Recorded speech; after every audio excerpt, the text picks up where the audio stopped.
Père Donald Boisvert, prêtre anglican, bonjour. Bonjour. Merci encore une fois d'avoir accepté notre demande d'interview pour la page Une île Maurice pour tous. Ça fait plaisir. Vous êtes maintenant habitué de la page, les gens vous connaissent, les gens vous suivent dans notre groupe. On verra. Aujourd'hui, on a fait appel à vous parce qu'on va parler d'un sujet très très important qui concerne des milliers de personnes partout à travers le monde. Et il y en a beaucoup qui se posent des questions aussi, que faire, qu'est-ce qu'il faut pas faire, etc. Donc on va aborder aujourd'hui l'homosexualité et la religion, plus axé vers l'église anglicane. D'accord. Donc, premièrement, première question, que dit l'église anglicane, la religion anglicane, sur l'homosexualité? D'accord. Alors, je vais commencer par parler du christianisme plus globalement. Mais comme tu disais, il y a des milliers de personnes, mais il y a des millions de personnes à travers le monde qui sont LGBT, alors qui pour eux, c'est vraiment un sujet d'actualité.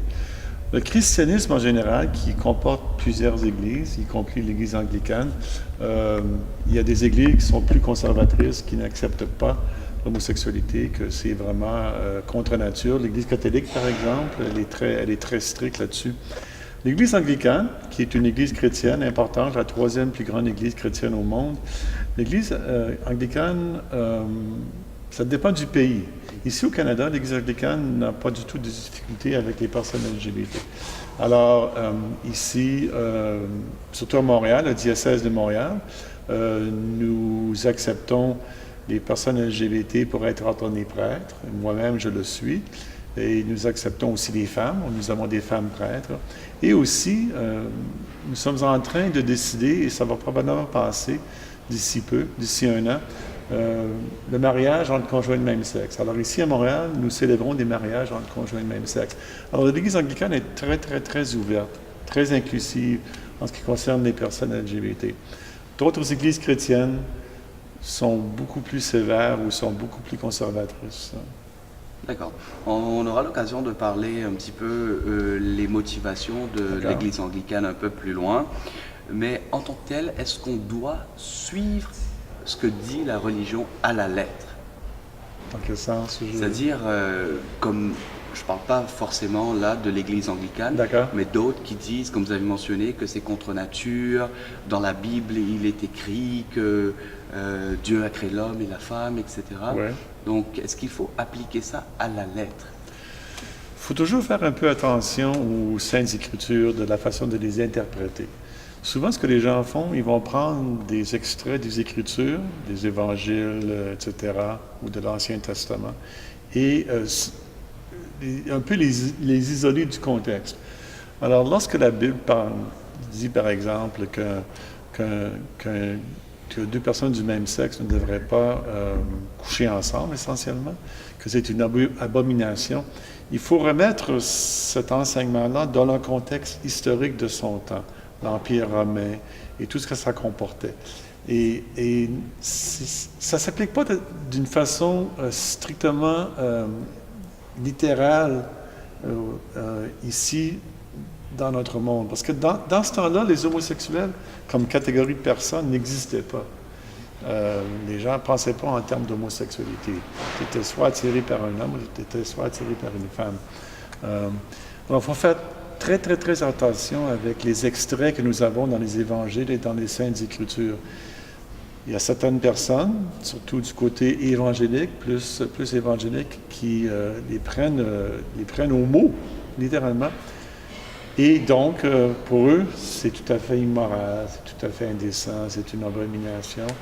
D'autres églises, comme la nôtre, sont plus nuancées dans l'analyse et savent lire ces textes pour ce qu'ils sont. Ça veut dire des textes qui ont été écrits à une certaine époque, mais nous ne donnons pas le même sens à ces extraits-là aujourd'hui que les gens le faisaient il y a quelques années, ou il y a plusieurs années, ou des milliers d'années. Ça dépend beaucoup. Non, alors la question, il ne faut pas suivre les enseignements des évangiles ou des Saintes Écritures à la lettre. Si ton Église, si tu es chrétien, puis ton Église enseigne que c'est illégal ou c'est immoral, c'est vraiment à toi de décider si oui ou non tu veux suivre les enseignements de l'Église. Moi, je connais beaucoup de catholiques qui n'acceptent pas l'enseignement de l'Église en ce qui concerne l'homosexualité, mais qui demeurent néanmoins de bons catholiques. Moi, une des raisons pour lesquelles j'ai quitté l'Église catholique, c'est justement pour ça. Je suis un homme gay et je voulais être prêtre, et l'Église catholique n'en donne pas les hommes gays. Alors, c'est la raison pour laquelle j'ai quitté. Alors, ça dépend de la personne, ça dépend où la personne se situe dans son développement. Père Boisvert, vous êtes prêtre, oui. Gay, oui. Marié aussi avec votre conjoint. Oui. Justement, 42 ans. 42 ans, oui. Parfait. Alors, que pensez-vous justement? Il n'y a pas une forte majorité, mais il y a quand même malheureusement certaines personnes qui n'arrêtent pas de dire que les gays, la communauté LGBT, n'a pas sa place dans le royaume de Dieu et nous ne sommes pas des enfants de Dieu. Ma question est très simple. Est-ce que c'est le diable qui nous a créés? Non, absolument pas. C'est ridicule de penser comme ça. Dieu nous a créés tous, nous sommes tous des enfants de Dieu, et si Dieu m'a créé comme je suis, je l'accepte.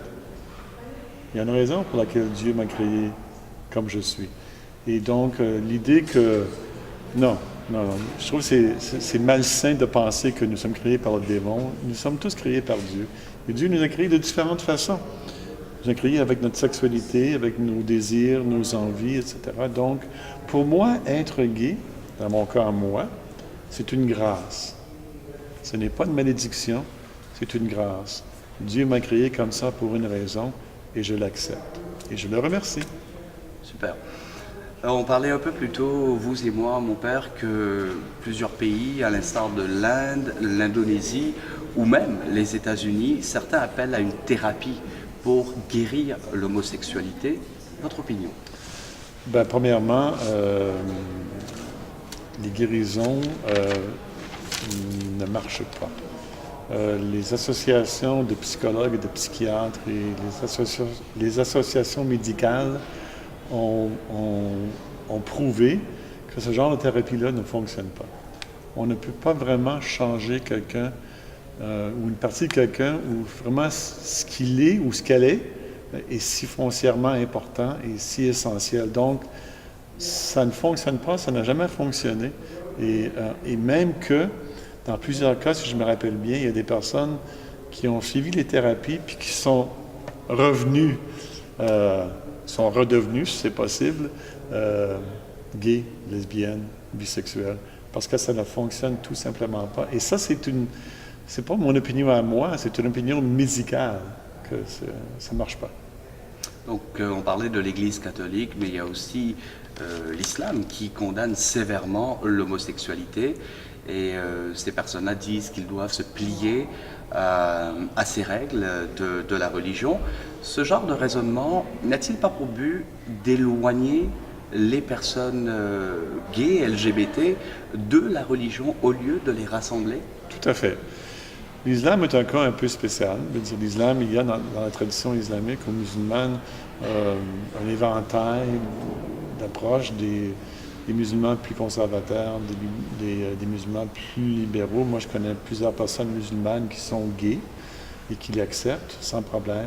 Mais je sais que l'islam, surtout dans ses enseignements, a beaucoup de difficultés avec le sujet. Mais oui, je trouve que rejeter les personnes qui sont LGBT et qui sont croyants ou croyantes, ça n'aide en rien. De quel droit est-ce qu'on parle pour Dieu?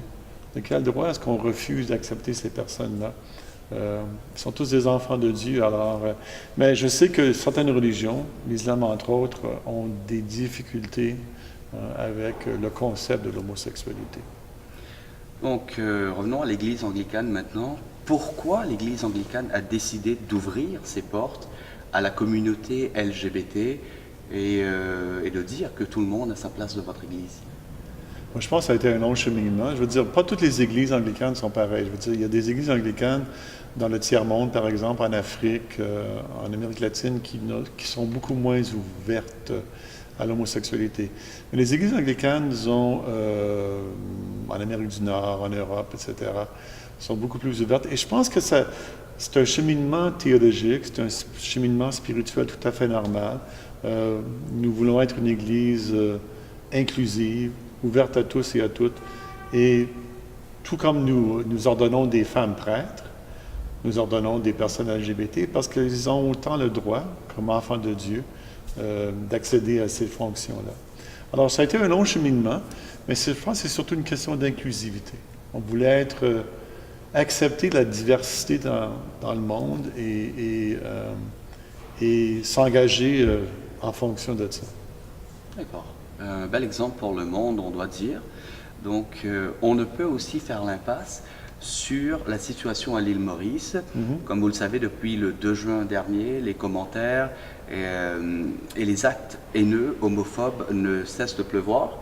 Et certains extrémistes dangereux, on doit dire, veulent à tout prix interdire toute activité qui est en lien avec la communauté LGBT. Donc, ce qui s'est passé le 2 juin a été rapporté à travers le monde. C'est triste, le pays a eu beaucoup de répercussions après ça. Quel serait votre message pour le peuple mauricien? Ben, je ne sais pas si je vais m'adresser au peuple mauricien, mais je vais m'adresser aux personnes LGBT de l'île Maurice. Je dirais simplement courage. Oui, comme on dit ici au Québec, lâchez pas. Vous avez une fonction importante à remplir. Et je pense qu'avec le temps, les choses vont sûrement changer. Je sais que c'est pas facile, mais je pense qu'avec de l'espoir, il y a toujours de l'espoir. Et en fin de compte, c'est vraiment ça qui compte. 6 mois après les événements, on n'a entendu aucune interpellation, aucune arrestation, on ne sait pas où en est l'enquête. Vous, si vous étiez un prêtre mauricien, quel aurait été votre message au gouvernement mauricien? Je dis bien si vous étiez un prêtre mauricien. Ouais, c'est difficile pour moi de me mettre dans cette situation-là. Je ne connais pas le contexte intimement, mais j'aurais dit que je pense que l'Église, n'importe quelle Église, a un rôle prophétique à jouer dans une société. Et ce qui fait partie de cette prophétie, mettons, c'est de rappeler aux puissances de ce monde que la justice humaine l'emporte sur tout. Alors, j'espère que j'aurais été une voix prophétique à l'île Maurice, mais ça, je peux pas vous le garantir, mais j'aurais essayé vraiment peut-être pas de parler au gouvernement, mais par mes gestes ou mes paroles, d'essayer d'être le plus inclusif possible. En tout cas, Père Donald Boisvert, je suis sûr qu'il y a des milliers de personnes qui vont apprécier ces mots que vous avez adressés aujourd'hui. Merci. Encore une fois, merci pour cet entretien. Ça fait plaisir, merci.